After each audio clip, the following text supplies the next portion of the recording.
बिजली विभाग की लापरवाही का आरोप। बिजली का करंट लगने से एक युवक की मौत। खोवाई धलाबिल क्षेत्र में बिजली विभाग के एक अस्थायी कर्मचारी की करंट लगने से मौत हो गई। घटना खोवाई में बिजली निगम के टावर से सटे इलाके में हुई। मजदूरों के मुताबिक ये दुखद घटना बिजली निगम की लापरवाही से हुई है। शव को पोस्टमार्टम के लिए खोवाई जिला अस्पताल के मुर्दाघर में लाया गया। मृतक युवक का नाम तुई हसीन एडीसी गांव दीनदयाल सरदार पारा क्षेत्र निवासी 18 वर्ष के सुधीर मुंडा है। घटना के विवरण के अनुसार खोवाई विद्युत निगम के कुछ अस्थायी कर्मचारी सड़क किनारे बिजली के तारों पर गिरे पेड़ों की शाखाओं को काटने के लिए खोवाई धलाबिल विद्युत निगम टावर से सटे क्षेत्र में काम कर रहे थे।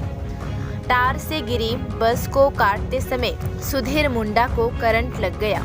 बिजली लगने के बाद अन्य कर्मचारी उसे खोवाई जिला अस्पताल ले गए, जहां ड्यूटी पर मौजूद डॉक्टर ने उन्हें मृत घोषित कर दिया। कर्मचारियों ने बिजली विभाग की लापरवाही की शिकायत की। सवाल ये है कि बिजली चालू होने के दौरान सड़क के किनारे टहनियों को काटने का काम मजदूरों को कैसे करने दिया गया।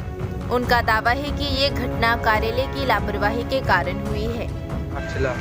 কোন জায়গাতে? ও দলা বিলে বাস কাটছিলা চলে বাস তারে পরে গেছে তারপর শর্ট লাগছে। তারা কি দলাবিল কোন জায়গা বলতে কি ইলেকট্রিক অফিসে? যে মারা গেছে তার নাম কি? সুধীর মুন্ডা। বাড়ি কোন জায়গাতে? দীনদয়াল পাড়া। তোমরা এখানে কি ইলেকট্রিক ডিপার্টমেন্টের থেকে তোমরা আনাইছিল কাজ করবার লিগা? হ্যাঁ।